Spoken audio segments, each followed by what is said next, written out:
Hey guys, Dadified here. Today we're going to be talking about my personal gaming rig. We're going to be talking about all the components that I have in it and how it performs as far as gaming, streaming, and editing. All right. We got a Ryzen 7 3700X. That's 8 cores, 16 threads. It's based on Ryzen 7 nanometer technology. This processor is perfect for streaming, gaming, and editing, which is good. It might be even a little bit overkill for the average user, but hey, go big or go home, right? That's what I always say. I have I have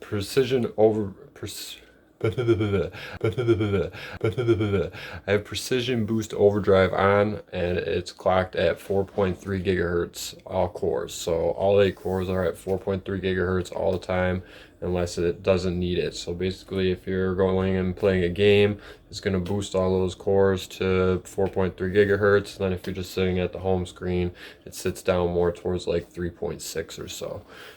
So that's always nice. So you're not getting that full power draw all the time. It's going to prolong the life of your processor. And if you're going to use Precision Boost Overdrive, I definitely recommend using an aftermarket cooler. The Wraith Stealth cooler that comes with these processors, or the Wraith Prism, actually, it's RGB Prism cooler that comes with the Ryzen 7. As you can see, I have the Corsair water cooler in it. It's a 240 millimeter radiator. It cools it a lot better if you're going to be overclocking or boosting your processor. The Prism, like I was going to say, the Prism, it just doesn't keep it cold enough if you're going to run it that hot. They do get really hot. You want to keep it down. Typically, mine stays at about 65 degrees Celsius. The Ryzen is good up until about 95, but you will see upwards of 90, 95 if you start playing with it with the regular cooler on it. So you definitely want to go with something nice and aftermarket. We've got 16 gigabytes of Corsair RGB Vengeance RAM. Corsair Vengeance RGB RAM, that is. 3200 megahertz. Typically for Ryzen you want a higher clock speed RAM, so I definitely recommend 3200. It's about the sweet spot as far as pricing goes. You can get better stuff, but it's getting up there in price, and you don't really need it. You're not going to notice much of a difference between the 32 and say the 3600 megahertz. It's not going to be too different. We've also got a 500 gigabyte NVMe drive, which is where we're going to store, well, where we have stored the Windows 10, so that we get faster boot times, and anything that you want quick access to, files or video games, you can put your games on there. But I also have a 2 terabyte Barracuda hard drive, which is very fast still. It's a 7200 RPM drive. So you're not going to notice a huge difference, but it's there. The difference is there. But that's where I store all my games, and it's still plenty fast and lots of storage. The Barracuda, you can get the 2 terabyte on Amazon for $50 for 2 terabytes. So that's a pretty good deal if you ask me. And then of course you got the motherboard. So the motherboard, we got all these components installed on is going to be the MSI Tomahawk Max. Now we'll go with the Max version for it's an extra $10, and for the 3rd gen Ryzen you don't have to do anything with the BIOS. The BIOS is already up to date, so you don't have to flash a BIOS on it for 3rd gen. It's already on there. It's only $110 for the motherboard, and you can overclock on it, obviously, like I was talking about before. You can put the precision boost on. So really, all in all, it's a great quality board. It's pretty aesthetically good looking. You got a little bit of, you probably can't see very good there, but you got a little bit of red lighting on the side of it if you like the red. It wasn't really a reason why I picked it, but it's a nice little extra, and you got a bunch of heat sinks all over it, so that's always nice as well to keep everything cool on the motherboard. All these components are powered by a 850 watt power supply by Thermaltake. It's their tough power line, and it's a RGB power supply as well. So you can't really see it very much in this case, but you can see it if you get up and close and look on the bottom. It gives it a nice little extra touch, if you ask me. I like the RGB lights on everything. You can see everything glowing. A lot of people don't like it, but you can change it to whatever colors you want, which is cool too. You can change it to red if you want it. You can change it to blue, and all of these components are fully customizable to whatever colors you want them to be. So that's nice. So you just download the software, You can switch it all to red. You can do red on the one thing on one fan, green on the other, however you want to do it. It's fully customizable. There's millions of options. It's a 80 plus gold rated power supply, so it's very efficient. So it won't cost you an arm and a leg to keep your computer running all day if you want to. Don't really recommend it because you want to prolong the life of your computer. You know, they can't, things can go wrong, and we don't want that. So if you're not using it, I'd recommend shutting it off, but it's all per preference. And finally, to top it off, we've got the PowerColor Red Dragon Radeon RX 5700 XT graphics card. This is an 8 gigabyte graphics card. It's got 2 fans for $10 more than the price of the Founders Editions cards at $400. For $410, you get this beauty.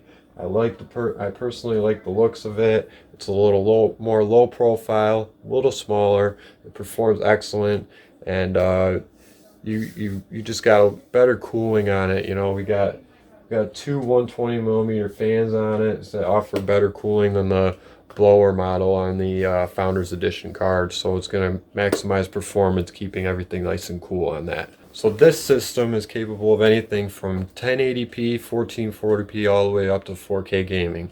You can do 4K gaming. It struggles a little bit because you're definitely going to get up there with higher prices on things. If you want to run 60 frames per second, it's probably not going to get you 60 frames per second on every title, but 1440p is the sweet spot to me. That's what I run. That's what most people run nowadays, and you're going to typically get about 144 frames per second with this system.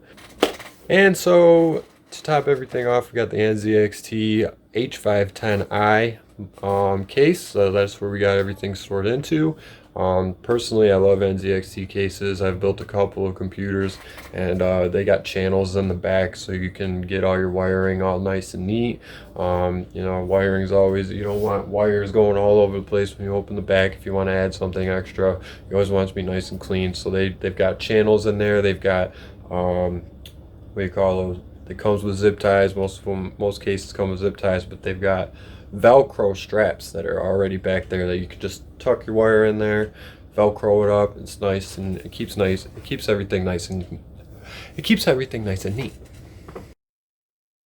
So we're going to be doing some benchmarks today just to show you how this PC actually does perform. Keep in mind that I'm recording off of this computer, off the graphics card on this computer, and playing a game at the same time, and we have MSI Afterburner up to show you how many frames it's running.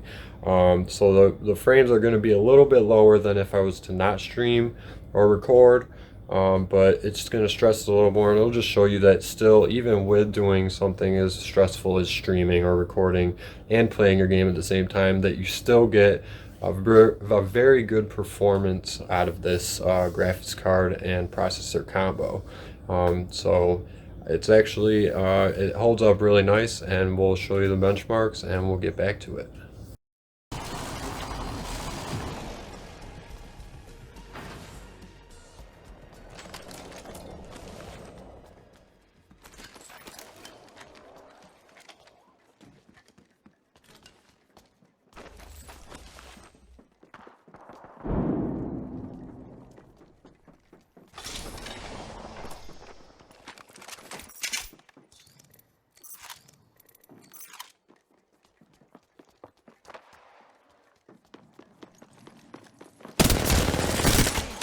Reloading.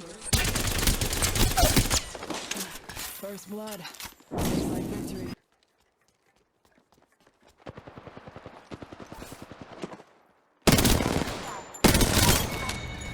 Reloading. Kill confirmed. Let's check out this area.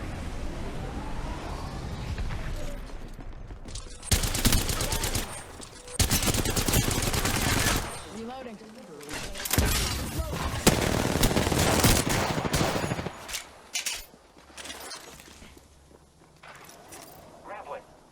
Give my shields a recharge.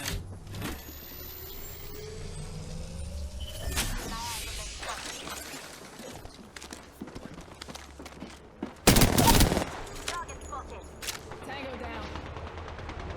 The enemies are shooting at me.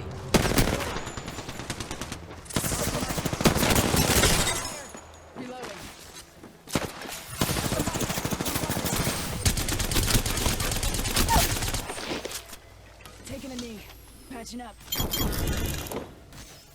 was the whole squad. Nope.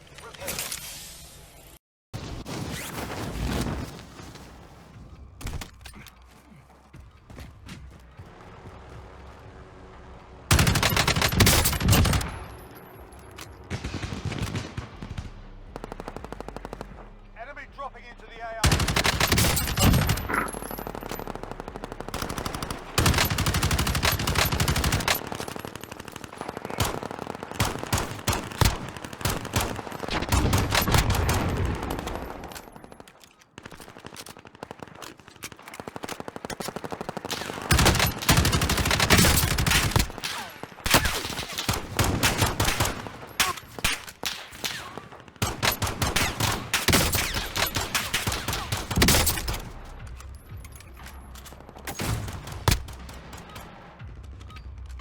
Warm-up's done.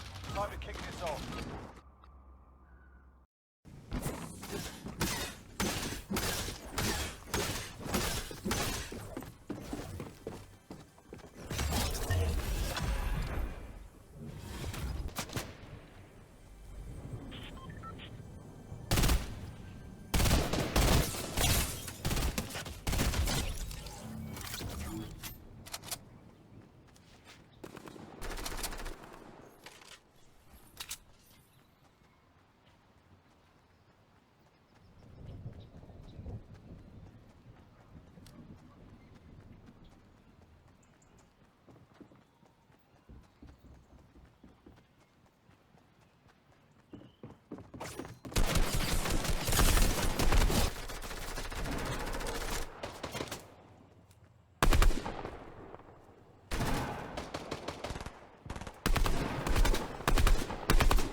So Apex Legends, as you can see, got an average of about 120 frames per second. That's actually very good. A lot of people say they can't even tell the difference between 120 and 144 frames per second when they're playing the game. So really 120 is one of the sweet spots to go, and just doing that and recording at the same time, that's phenomenal if you ask me for this system.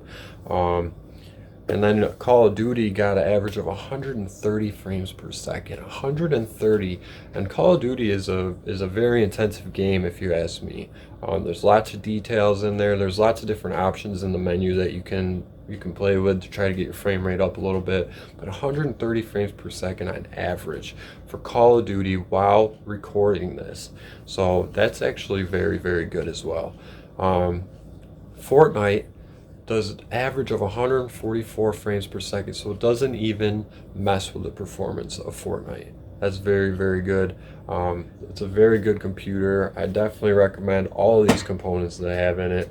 I would upgrade a couple of things in the future, you know, just like a better graphics card. AMD doesn't have anything better than the 5700 XT available right now, so it's all over to NVIDIA, and I don't really have the money to spend $700, $800 on a graphics card. So I'm happy with this the way it is as of right now. But like I say, in the future, I will be upgrading my graphics card and possibly putting more RAM in it and stuff like that. But so total cost for this system is about $1,800. So it's pretty pricey for what it is. But it performs so well, and you'd be so happy if you just got even anything even close to this. And you could cheap out on other things, like if you don't mind not having all the RGB, you can cheap out a little bit on the water cooler. You could get just a regular black one with black fans. You don't need to spend the extra money on the case with RGB light on it. You can just get a regular black case or white, whatever color you want. The RAM, you can just get the black stuff or whatever as well, so you don't have all the lights once again, and that's about $20 extra savings. Little things here and there, you know, you'll save some money on, and you'll still get the same performance. It's just aesthetics at that point, and I just like the way mine looks. But everybody's got their preference on what to do, and you can get the same performing computer and probably save a couple $100 in the long run just by not getting all the lights and stuff. So that's always good too. Probably keep it down about $1,500. But this is definitely a high-end gaming computer. High-end, anything can be anything from $1,000 up to $5,000. It's however much you want to spend and the components that you're putting into it. This computer for $1,800 ish in that range is going to compete with the upper tier levels of equipment as well. So that's going to wrap it up for today. I hope you guys enjoyed the video. Please subscribe to the channel and hit that like button. It's really going to help me out a lot. Again, I hope you enjoyed, and stay tuned for another one coming up within the next couple of days. Thank you, and Datafied is out of here.